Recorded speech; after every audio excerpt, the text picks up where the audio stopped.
Assalamualaikum warahmatullahi wabarakatuh.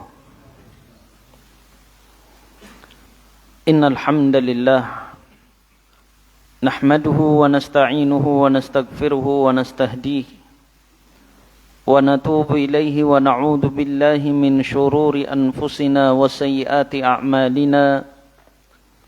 Man yahdihillahu fala mudilla lahu wa man yudlil fala hadiya lahu. وأشهد أن لا إله إلا الله وحده لا شريك له وأشهد أن محمدا عبده ورسوله لا نبي بعده. يا أيها الذين آمنوا اتقوا الله حق تقاته ولا تموتن إلا وأنتم مسلمون. يا أيها الناس اتقوا ربكم الذي خلقكم من نفس واحدة وخلق منها زوجها وبث منهما رجالا كثيرا ونساء واتقوا الله الذي تساءلون به والأرحام إن الله كان عليكم رقيبا.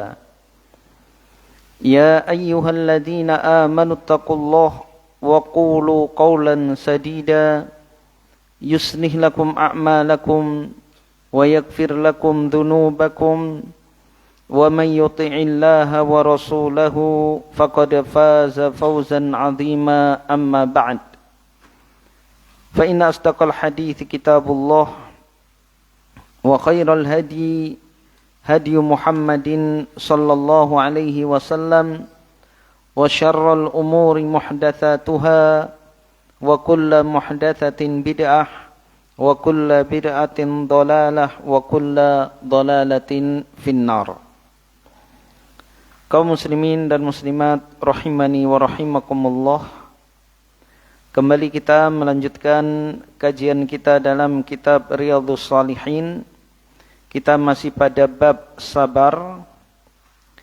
Hadis berikutnya diriwayatkan oleh Al-Bukhari dari Abu Hurairah radhiyallahu an, bahwa Rasulullah sallallahu alaihi wasallam bersabda, yaqulullahu ta'ala, Allah subhanahu wa ta'ala berfirman. Ini yang dinamakan dengan hadis qudsi. Hadis qudsi adalah firman Allah yang diriwayatkan oleh Nabi sallallahu alaihi wasallam. Apa perbedaan hadis qudsi dengan Al-Qur'an? Kalau Al-Quran itu dari Allah subhanahu wa ta'ala. Adapun hadis qudsi makna dari Allah, lafadznya dari Rasulullah sallallahu alaihi wasallam. Al-Quran kita beribadah dengan membacanya, yang dijanjikan oleh Nabi sallallahu alaihi wasallam setiap satu huruf mendapatkan 10 pahala. Adapun hadis qudsi tidak demikian. Begitu juga ayat-ayat Al-Qur'an kita gunakan bacaannya di dalam salat. Adapun hadis qudsi ini tidak boleh digunakan di dalam salat. Ini diantara perbedaan antara ayat Al-Quran dengan hadis qudsi. Rasulullah sallallahu alaihi wasallam bersabda, yaqulullahu ta'ala, Allah subhanahu wa ta'ala berfirman, ma li'abdil mu'mini indi jazaa'un idza qabattuhu safiyyahu min ahli dunya thumma ihtasabahu illal jannah. Allah berfirman, tidaklah hambaku mendapatkan pahala jika aku ambil kekasihnya dari penduduk dunia, kemudian dia mengharapkan pahala, melainkan baginya surga. Jadi tidak ada ganjaran lain, tidak ada pahala lain baginya melainkan surga. Ini adalah pahala yang disediakan oleh Allah Subhanahu wa taala bagi orang yang bersabar ketika ditinggal mati oleh orang yang dia cintai, siapapun dia. Apakah itu orang tua, anak, pasangan, sahabat, siapapun dari mereka yang kita cintai meninggal dunia, kemudian kita bersabar mengharapkan pahala dari Allah Subhanahu wa taala dengan kesabaran kita, maka tidak ada balasan dari Allah Subhanahu wa taala untuk kita melainkan surga. Berkata Syekh Salim bin Aid Al-Hilali, min a'zamil masaibil lati tanzilu bil insani fiqdanu ahibbatih. Di antara musibah yang paling besar yang turun pada manusia adalah kehilangan orang yang dicintai. Itu siapapun pasti akan sangat terpukul, pasti akan bersedih jika orang yang dia sayangi, orang yang dia cintai meninggal. Tidak dilarang seseorang menangis, dan menangis itu tidak menafikan kesabaran selama masih pada batasan-batasan syariat. Mengeluarkan air mata namun tidak berteriak-teriak, apalagi menampar-nampar pipi, merobek-robek pakaian. Nabi pun ketika cucunya meninggal, Nabi SAW menangis, sebagaimana nanti akan kita bacakan hadisnya. Yang kedua, al-kafiru mahma amila min amalin salihin falaysa lahu bihi indallahi syai'un li'adamil iman. Orang kafir meskipun ia beramal dari amal kebaikan apapun, maka dia tidak akan mendapatkan sesuatu apapun di sisi Allah karena tidak ada iman. Maka kesabaran pahala di sini hanya diberikan kepada orang beriman, karena Allah Subhanahu wa taala mengatakan dalam hadis tadi, mali abdil mu'mini indi jazaun, tidaklah bagi hambaku yang mukmin. Jadi syaratnya mendapatkan pahala ini adalah bagi orang beriman. Adapun orang yang tidak beriman meskipun bersabar, dia tidak mendapatkan apa-apa di sisi Allah Subhanahu wa taala karena tidak adanya iman. Karena ada di antara orang-orang kafir itu tegar, bahkan ketegarannya lebih daripada orang-orang beriman. Bangsa Romawi disebutkan mereka itu paling cepat melupakan musibah yang menimpa mereka. Mereka itu bangsa yang paling cepat move on.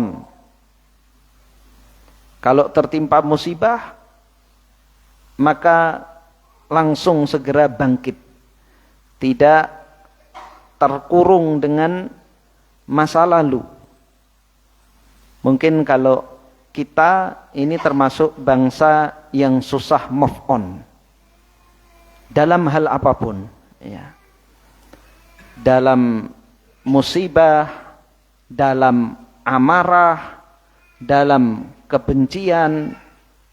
Kalau sudah dendam itu bisa 7 turunan, ya. Diingat terus, ya. Meskipun sudah mungkin secara dohir sudah saling sapa, tapi masih susah melupakannya. Melupakan kesalahan orang yang berbuat salah kepada kita. Apalagi kalau timbul masalah baru, maka kesalahan-kesalahan yang dulu itu muncul lagi di benak kita. Dan masing-masing bangsa tentunya punya kelebihan dan kekurangan masing-masing. Ya. Mungkin kita ini bangsa yang suka memendam. Tidak diungkapkan tapi disimpan terus. Berbeda dengan orang di luar itu, apa yang ada di dalam dikeluarkan, selesai. Ya. Kita pernah saksikan ya, orang bertengkar di Arab itu kayak mau perang. Tapi habis gitu bercanda lagi. Tapi kalau kita tiba-tiba diem gitu. Tiba-tiba diam, bisa berhari-hari, bisa sebulan nggak nyapa. Padahal ternyata kasusnya salah paham. Setelah diterangkan, oh ternyata tidak seperti yang dia sangka. Tapi dipendam. Taib. Kembali lagi bahwa meskipun orang kafir itu mungkin mampu bersabar ketika mendapatkan musibah, maka dia tidak mendapatkan pahala dari Allah Subhanahu wa ta'ala. Yang ketiga, yuwaffas sabiruna ajrahum bighairi hisabin wa khatimatu dzalika dukhulul jannah. Orang-orang bersabar akan diberikan pahala mereka tanpa terhingga. Di dalam ayat Al-Quran, Allah Subhanahu wa ta'ala berfirman, innama yuwaffas sabiruna ajrahum bighairi hisab. Orang-orang bersabar akan dikaruniakan pahala bagi mereka tidak terhingga, saking banyaknya pahala yang mereka dapatkan. Dan endingnya adalah masuk ke dalam surga. Ini balasan tertinggi, balasan terbesar bagi orang yang bersabar. Dan kembali lagi, ini tentunya hanya bagi orang yang beriman. Hadis berikutnya yang juga diriwayatkan oleh Al-Bukhari dari Aisyah radhiyallahu anha, bahwasanya ia bertanya kepada Rasulullah sallallahu alaihi wasallam tentang penyakit taun. Taun adalah wabah menular yang mematikan. Apapun itu namanya taun. Wabah yang menular dan mematikan namanya taun. Termasuk yang baru saja kita lalui adalah COVID-19 dengan berbagai varian rasanya. Bermutasi ya. Dulu pertama COVID-19, kemudian muncul varian apa? Sebelum Delta apa? Ada yang hafal enggak? Iya. Sudah bisa melupakan ya. Sudah move on dari COVID. Yang jelas itu juga termasuk ta'un. Fa akhbaraha annahu kana 'adzaban yab'atsuhu Allah Ta'ala 'ala man yasha. Lalu Nabi sallallahu alaihi wasallam mengkhabarkan kepada Aisyah bahwasanya ta'un itu adalah azab yang dikirim oleh Allah Subhanahu wa ta'ala bagi yang dikehendaki oleh Allah. Faja'alahu Allah ta'ala rahmatan lil mu'minin. Lalu Allah jadikan ta'un itu adalah rahmat bagi orang-orang yang beriman. Falaisa min abdin yaqa'u fit ta'un fayamkuthu fi baladihi sabiran muhtasiba ya'lamu annahu la yusibuhu illa ma kataballahu lahu illa kana lahu mithlu ajri syahid. Maka tidaklah seorang hamba yang terjadi wabah ta'un di daerahnya, dia menempati suatu daerah yang terkena wabah, lalu ia berdiam di negerinya, di daerahnya dengan sabar dan mengharap pahala dari Allah Subhanahu wa ta'ala. Ia mengetahui bahwa tidak ada musibah yang bisa menimpa dirinya kecuali apa yang telah ditulis oleh Allah baginya, melainkan baginya seperti pahala mati syahid. Ini pahala orang yang bersabar ketika terjadi wabah taun, ketika terjadi wabah menular yang mematikan. Dia bersabar mengharap pahala dari Allah, dan dia tahu bahwa dia tertimpa atau tidak, terkenai atau tidak, itu semata-mata kehendak Allah Subhanahu wa ta'ala. Maka jika dia terkena wabah tersebut dan mati, maka dia mendapatkan pahala syahid. Berkata Syekh Salim bin Eid Al-Hilali, pelajaran-pelajaran yang bisa diambil dari hadis tersebut, yang pertama adalah aslu ta'uni adabun wa zajrun 'alal umamis sabiqah. Asal ta'un itu adalah azab dan peringatan pada umat-umat terdahulu. Jadi pada orang-orang kafir, ta'un itu adalah azab dan peringatan. Adapun bagi orang beriman, rahmatullahi bihadhil ummatil islamiyati wa ma khassaha min khairin, faqad ja'alallahu ma kana azaban li ghairiha rahmatan biha. Rahmat Allah terhadap umat Islam ini, yang mana Allah mengkhususkan baginya kebaikan.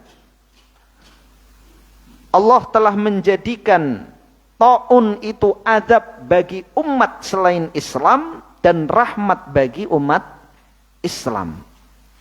Ini adalah rahmat dari Allah Subhanahu wa ta'ala bagi orang-orang beriman. Sama-sama terkena wabah, namun bagi orang beriman itu adalah rahmat. Karena dengan terjadinya wabah taun, banyak sekali hikmah yang bisa kita ambil. Banyak pelajaran berharga yang bisa kita ambil. Banyak sekali kita bisa mengambil ibrah, hikmah dan pelajaran dari terjadinya taun. Yang pertama tentunya semakin mendekatkan diri kita kepada Allah Subhanahu wa ta'ala, yang selama ini kita lalai. Ketika terjadi wabah, tentunya seluruh orang beriman, bagaimanapun tingkat keimanan mereka, pasti mereka semakin dekat kepada Allah Subhanahu wa ta'ala. Semakin selain hati kita yang dekat kepada Allah, kita mengingat Allah, berdoa kepada Allah, meminta perlindungan kepada Allah Subhanahu wa ta'ala dari wabah tersebut, ternyata kita juga memiliki banyak kesempatan untuk ibadah. Ya, karena kita tidak boleh banyak kumpul, dilarang bekerja, kita semuanya dirumahkan. Sehingga keberadaan kita di rumah pun banyak kesempatan untuk beribadah. Dan nyatanya kita nggak kerja ngoyo, di masa ta'un pun kita bisa makan. Kualitas ibadah meningkat, rizki tetap didatangkan oleh Allah Subhanahu wa ta'ala. Kemudian kita melihat bagaimana kuasa Allah Subhanahu wa ta'ala. Bagaimana dengan makhluk yang sangat kecil, yang tidak terlihat dengan kasat mata, itu membuat dunia tumbang. Perekonomian tumbang, bandara tutup, pasar tutup, kantor tutup, banyak yang meninggal, banyak yang jatuh bangkrut, banyak yang rugi. Itu padahal yang dikirim oleh Allah Subhanahu wa taala adalah wabah yang tidak terlihat dengan kasat mata. Yang kita masih bisa melakukan pelindungan diri secara usaha hissi, kita bisa pakai masker, cuci tangan, sering cuci tangan, itu salah satu pencegahan. Kita bayangkan bagaimana kalau yang dikirim oleh Allah Subhanahu wa taala itu wabahnya makhluk-makhluk yang besar. Bagaimana kalau Allah mengirimkan wabah itu harimau atau singa atau ular. Ribuan singa masuk ke daerah kita, bayangkan. Apa kita mau pakai masker menghadapi singa? Kemudian cuci tangan, makan bareng dengan singa. Ya. Jadi subhanallah, Allah Subhanahu wa taala masih sayang kepada kita. Kemudian agar kita tidak terlena. Selama ini kita yang memiliki penghasilan yang mencukupi, ya, ketika terjadi wabah tersebut, ya, banyak yang was-was, bahkan banyak yang sudah jatuh rugi. Yang tadinya dia tidak menyangka, usaha apapun itu. Mungkin beberapa usaha meningkat, ya. Di antaranya usaha laboratorium. Itu jamaah kita ada di Banjarbaru, ya. Ketika Covid panen, jualan apa? Sebelum swab apa itu? Rapid test. Kemudian setelahnya swab. Itu untungnya berlipat-lipat. Tapi banyak juga yang tumbang, ya. Di antaranya travel, ya. Itu kawan kita banyak semua travel tumbang, ya. Banyak yang jual aset. Yang sebelumnya tenang-tenang saja, merasa ekonomi itu baik-baik saja, nggak akan kekurangan sampai 7 turunan. Begitu terjadi Covid, merasakan bagaimana dampak dari Covid tersebut, sehingga dia yang selama ini lupa atau melemah tawakalnya kepada Allah Subhanahu wa taala kembali mengingat dan tawakal kepada Allah Subhanahu wa taala. Kemudian pelajaran kepedulian dengan sesama, ya. Di antara para pengusaha yang penghasilannya menurun namun tidak sampai bangkrut, mereka masih peduli dengan sesamanya. Ini suaranya berkurang. Ya. Berikutnya yang ketiga, al-ajru ala ma yusibul abda min hammin wa hazanin wa ghammin wa adha khasun bi ahlil iman duna ghairihim. Pahala atas musibah yang menimpa seorang hamba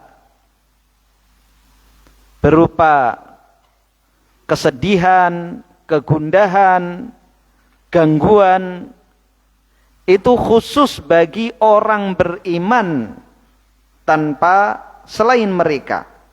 Ini sama dengan hadis sebelumnya. Di dalam hadis ini, faja'alahu Allah Ta'ala rahmatan lil mu'minin. Allah Subhanahu wa taala jadikan rahmat bagi orang-orang beriman. Jadi selain orang-orang beriman tidak mendapatkan rahmat ini. Ketika terjadi ta'un, orang-orang beriman yang diselamatkan oleh Allah Subhanahu wa taala, mereka tidak terkena wabah ini, mengambil berbagai pelajaran yang tadi kita sebutkan. Adapun yang terkena wabah kemudian sampai merenggut nyawanya, maka dia mendapatkan pahala mati syahid. Yang keempat, la yaktasiru ajru syahidi ala man mata fil harbi wa innama yumassalu wa innama yasmulu unasan katsirin. Pahala mati syahid itu tidak terbatas pada orang yang mati di medan perang, akan tetapi mencakup banyak manusia. Disebutkan di antaranya seorang ibu yang meninggal ketika melahirkan, itu juga mendapatkan pahala syahid. Artinya keutamaan-keutamaan yang dijanjikan oleh Allah Subhanahu wa taala kepada orang yang mati syahid di medan perang itu juga didapatkan oleh mereka. Hanya saja perlakuan mengurus jenazahnya ini tetap sama dengan kaum muslimin yang lain. Kalau orang yang mati syahid di medan perang itu tidak dimandikan, karena darah yang keluar itu akan menjadi bukti kelak di hari kiamat. Adapun yang dijanjikan pahala syahid selain yang mati di dalam medan perang, mereka tetap dimandikan. Adapun pahala yang dijanjikan oleh Allah itu tetap didapatkan. Di antaranya adalah dia langsung masuk ke dalam surga. Dosa-dosanya diampuni oleh Allah Subhanahu wa taala. Kecuali satu, yaitu hutang.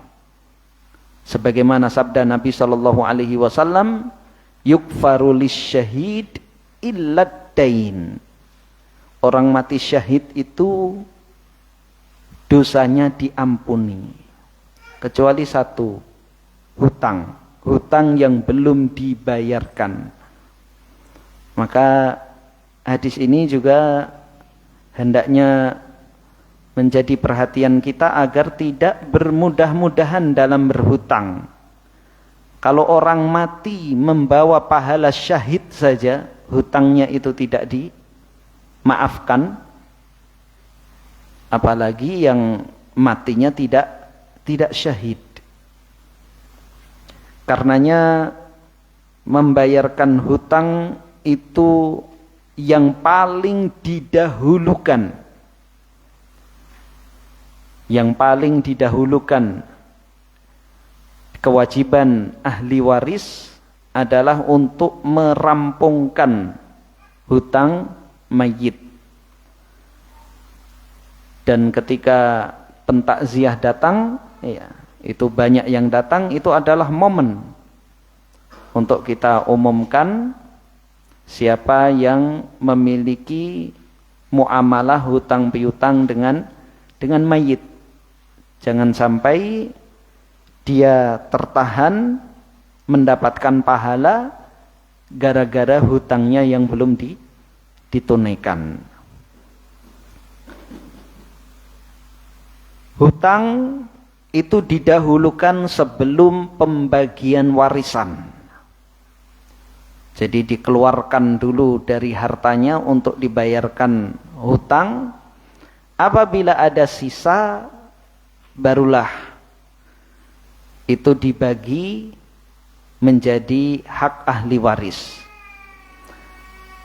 Kalau ternyata hutangnya sangat banyak, setelah dijual seluruh aset yang dia miliki, hutangnya belum lunas, maka kewajiban anak-anak yang berbakti kepada orang tuanya, mereka mengumpulkan harta untuk membayarkan hutang untuk orang tuanya.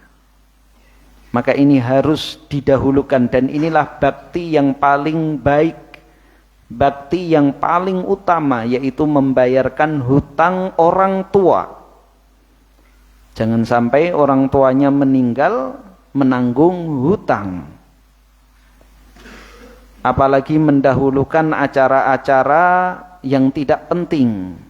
Hutangnya masih banyak, tapi mengadakan tahlilan dengan biaya yang mahal, menyembelih sapi dan lain sebagainya, padahal hutang si mayit belum terbayarkan.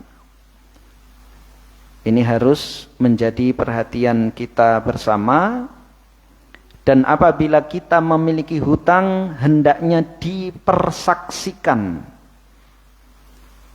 Jangan sampai kita mati tidak ada yang tahu kita memiliki hutang.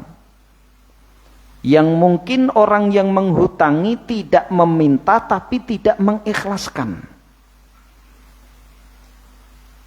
Kalau dia mengikhlaskan, beres kita. Tapi kalau diam tapi tidak mengikhlaskan, ini yang repot.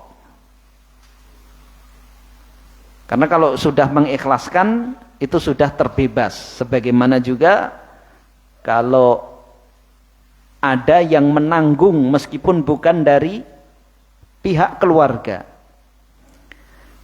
Dahulu di zaman Nabi SAW ada yang meninggal, Nabi SAW selalu bertanya kepada para sahabatnya, apakah dia memiliki tanggungan hutang? Apabila dikabarkan dia memiliki tanggungan hutang, Nabi bertanya, apakah dia meninggalkan harta warisan? Kalau memiliki harta warisan dan mencukupi untuk membayar hutang, maka Nabi mensolatkan jenazah tersebut. Namun jika tidak, Nabi tidak mau mensolatkan. Memerintahkan kepada para sahabatnya untuk mensolatkan. Namun Nabi sendiri tidak mau mensolatkan.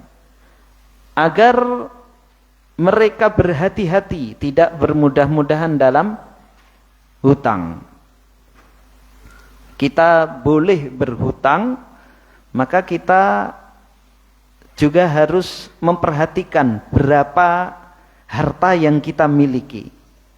Artinya kalau harta yang kita miliki itu masih mampu untuk melunasi hutang, maka tidak masalah dan mudah untuk membayarnya. Artinya ketika meninggal, kalau diambil dari sebagian harta kita, itu masih mencukupi. Tapi kalau hutangnya lebih besar dari seluruh harta yang kita miliki, maka ini jangan. Ketika ada pernah meninggal di zaman Nabi SAW, Nabi menanyakan apakah dia memiliki harta warisan, dijawab tidak. Nabi enggan untuk mensolatinya, lalu ada sahabat yang menanggung hutang mayit tadi. Saya yang menanggungnya wahai Rasulullah, maka Rasulullah SAW mensolatinya. Ini di awal-awal Islam, ketika kaum muslimin mayoritas mereka masih fakir miskin. Kita sudah kisahkan bagaimana kemiskinan yang terjadi di zaman sahabat. Adapun setelah Nabi SAW banyak menaklukkan wilayah. Di antara wilayah yang kaya adalah Khaybar, yang penduduknya orang-orang Yahudi. Dan Khaybar ini terkenal dengan hasil dari perkebunan kurma yang melimpah.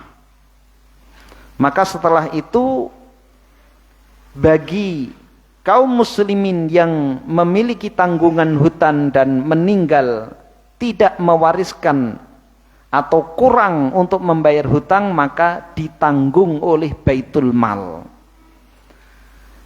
Dan memang dalam syariat Islam, di antara yang berhak untuk menerima harta zakat itu adalah orang yang terlilit hutang. Terlebih ketika zaman khalifah-khalifah setelahnya.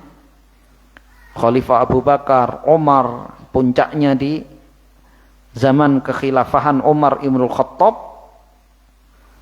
Karena zaman kekhilafahan Umar Ibnul Khattab, kaum muslimin sudah menaklukkan hampir seluruh wilayah yang dahulu dikuasai oleh Romawi.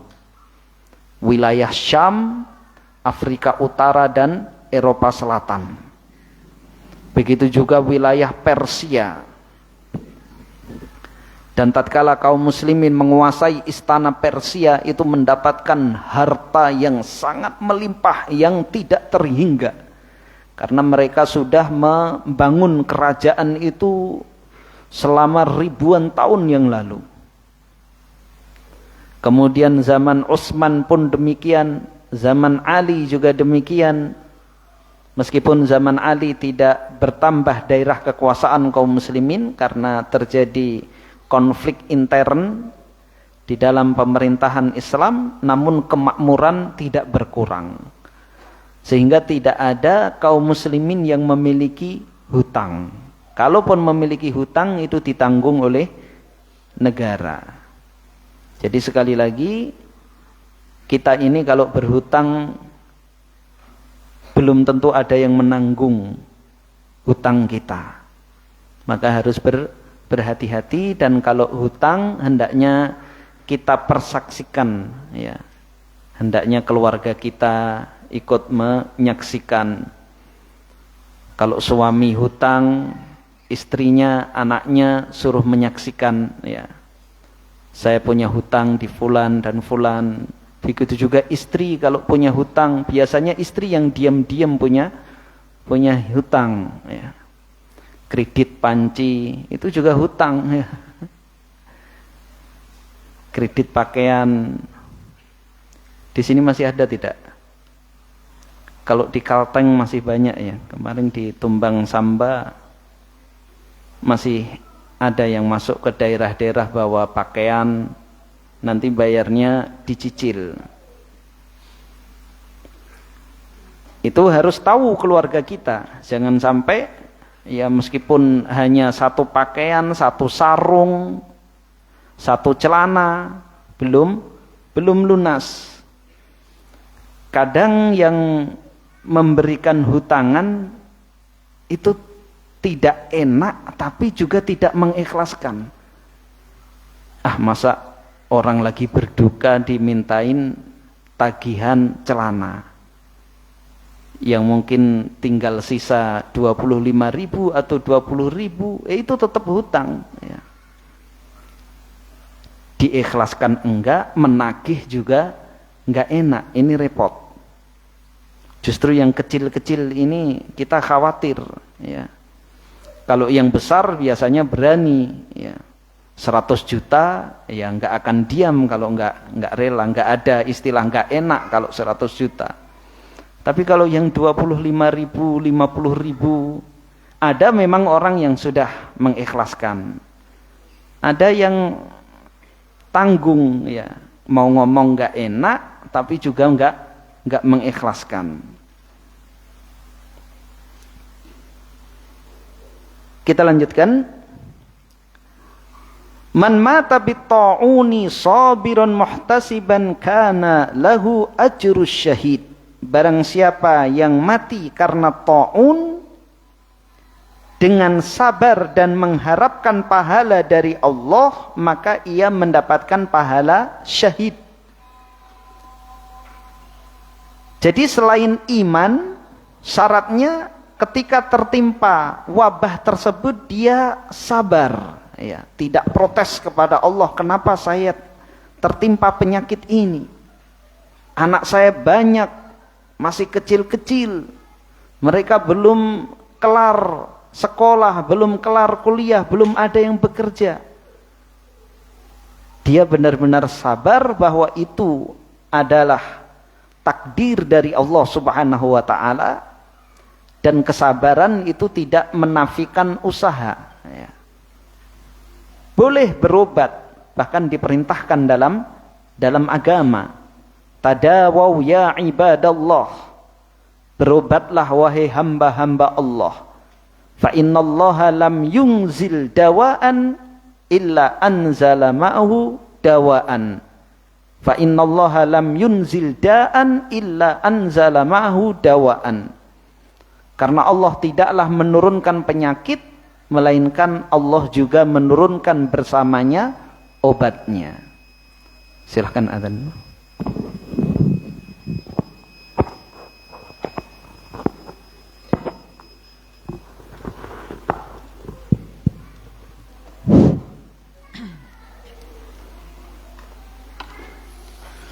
Allahu Akbar, Allahu Akbar, Allahu Akbar, Allahu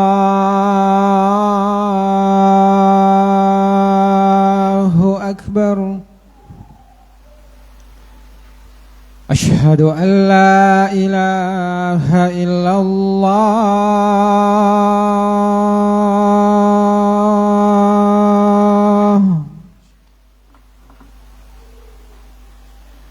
Asyhadu an la ilaha illallah.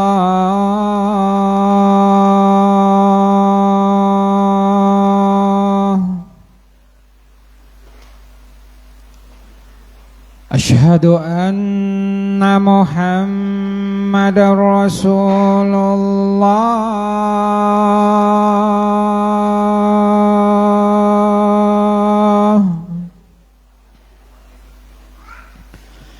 Asyhadu anna Muhammadar Rasulullah.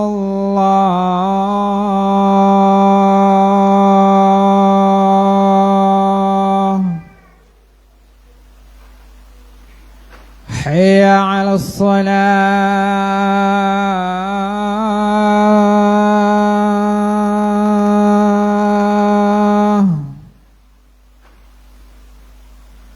Hayya 'alas shalah.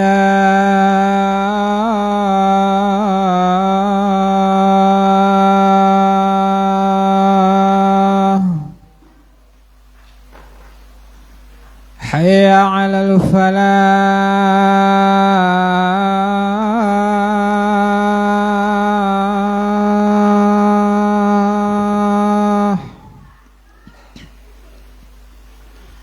Hayya 'alal falah.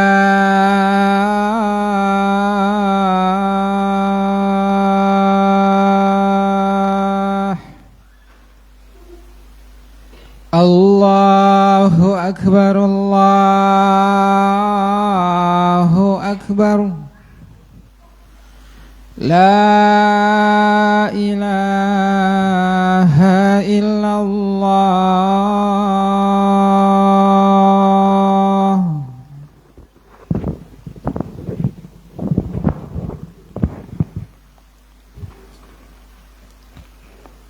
Kita lanjutkan. Man mata mat'unan aw mabtunan aw ghariqan aw nufasa mimman addahumul islamu fi zumrati syuhada la yu'amaluna mu'amalata syahidil harb bal lahum ajrus syuhada. Barang siapa yang mati karena ta'un atau penyakit perut atau tenggelam atau wanita yang sedang nifas, yang disebutkan di dalam Islam termasuk golongan orang-orang yang mati syahid, maka tidak diberlakukan orang yang mati syahid di medan perang. Akan tetapi mereka mendapatkan pahala mati syahid. Jadi dalam hadis-hadis yang lain itu disebutkan mabtun, orang yang mati karena sakit perut, ini juga termasuk syahid. Kemudian orang yang tenggelam, itu juga mati syahid. Dan wanita dalam keadaan nifas, mereka tetap dimandikan sebagaimana kaum muslimin yang lainnya, berbeda dengan orang yang mati di medan jihad atau di medan perang. Idza waqa'a at-ta'unu bi ardin wal 'abdu fiha fala yajuzu lahu al-khuruju minha bal 'alaihi an yurabita fiha muhtasiban radiyan bi amrillahi wa qadarihi. Jika terjadi ta'un di suatu daerah, maka hendaknya seorang hamba dia tidak boleh keluar dari daerah tersebut. Akan tetapi dia hendaknya menetap di daerah tersebut, mengharap pahala dari Allah, ridho dengan ketentuan dan takdir Allah Subhanahu wa taala. Dia tetap menetap di situ karena itulah perintah syariat kita dan kita mengharapkan pahala dari Allah Subhanahu wa taala. Hirsul islami ala hasril amradil khabithati wal ma'diyati wal mu'diyati wa adamu intishariha wa hadha huwa mabda'u al hajarus sihhi. Usaha Islam dalam membatasi penyakit yang menular agar dia tidak tersebar. Maka hadis ini adalah konsep dasar karantina. Jadi Islam sudah mengajarkan sejak 14 abad yang lalu. 1400 tahun lebih Rasulullah sallallahu alaihi wasallam telah mengajarkan kepada kita. Jadi adanya isolasi, lockdown, karantina itu sudah diajarkan di dalam Islam. Jadi yang ada di dalam tidak boleh keluar, yang dari luar tidak boleh masuk. Dan itu pernah terjadi di zaman sahabat, dan di antara sahabat ada yang terkena. Di antaranya adalah Mu'adz bin Jabal. Meninggal karena ta'un. Umar ibn al-Khattab tadinya hendak menuju daerah yang didiami oleh Mu'adz bin Jabal. Begitu mendengar di sana terjadi ta'un, maka dia tidak lanjut. Kemudian ditanya oleh orang-orang yang ada di sekitarnya, apakah engkau lari dari takdir? Iya, kita lari dari takdir dan menuju takdir yang lain. Karena inilah yang diajarkan oleh Nabi Shallallahu Alaihi Wasallam. Orang yang di dalam tidak boleh keluar, karena kalau keluar akan berdampak buruk bagi orang yang ada di luar dan juga bisa jadi berdampak buruk bagi dirinya. Dampak buruk bagi orang yang ada di luar jelas dia akan menebarkan penyakit. Karena bisa jadi tatkala dia keluar itu masih secara kasat mata dia segar bugar. Tapi pada dasarnya dia sudah terjangkiti virus. Karena virus itu tidak langsung membuat lemah. Pertama kali seorang terkena virus itu virus apapun. Ya. Virus flu apapun, ya, termasuk batuk biasa, bersin biasa. Ketika kita terkena virus hari ini itu tidak langsung drop hari ini. Nunggu beberapa hari terlebih dahulu. Begitu juga termasuk virus yang mematikan pun demikian. Ketika pertama kali kena, maka tidak langsung drop. Ketika dia keluar, maka itu bisa menebarkan dan menularkan virus tersebut.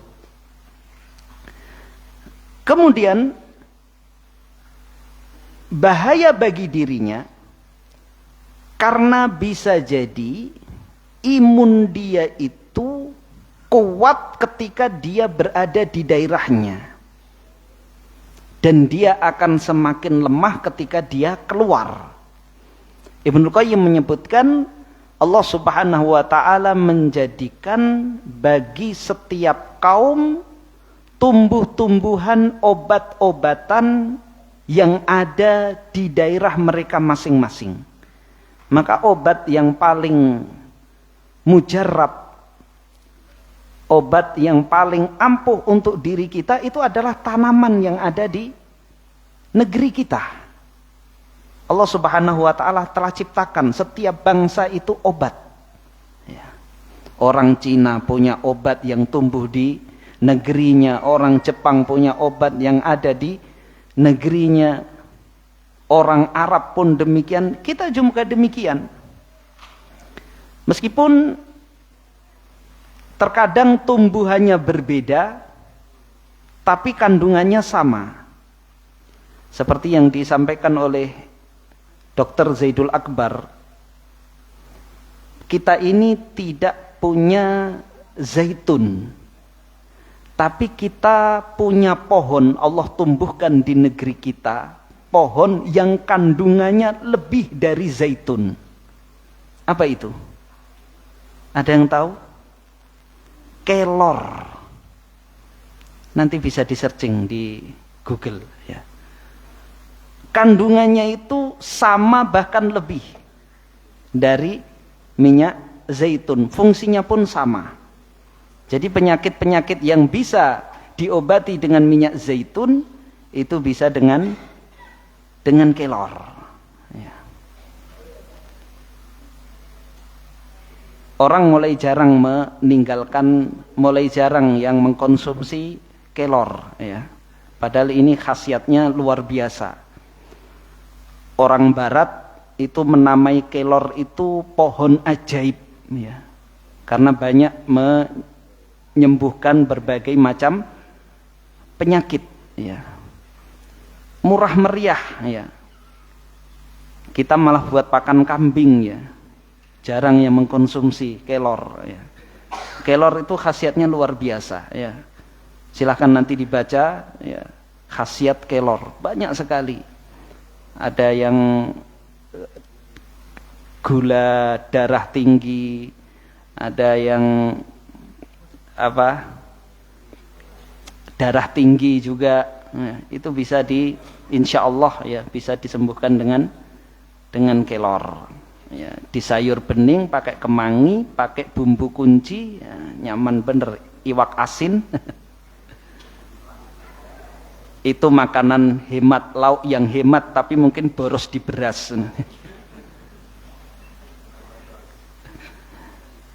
Iya. Jadi sekali lagi, ketika seorang keluar itu justru dia menginginkan selamat tapi justru memadoroti dirinya. Ya. Karena keadaan dia di luar daerahnya bisa jadi lebih lemah daripada dia bertahan di daerahnya. Jadi imunnya itu justru dia akan kuat ketika dia berada di daerahnya. Wallahu ta'ala a'lam bishawab. Demikian yang bisa kita kaji pada kesempatan malam hari ini. Kita tutup dengan doa kafaratul majelis. Subhanakallahumma bihamdika asyhadu an la ilaha illa anta astaghfiruka wa atubu ilaik.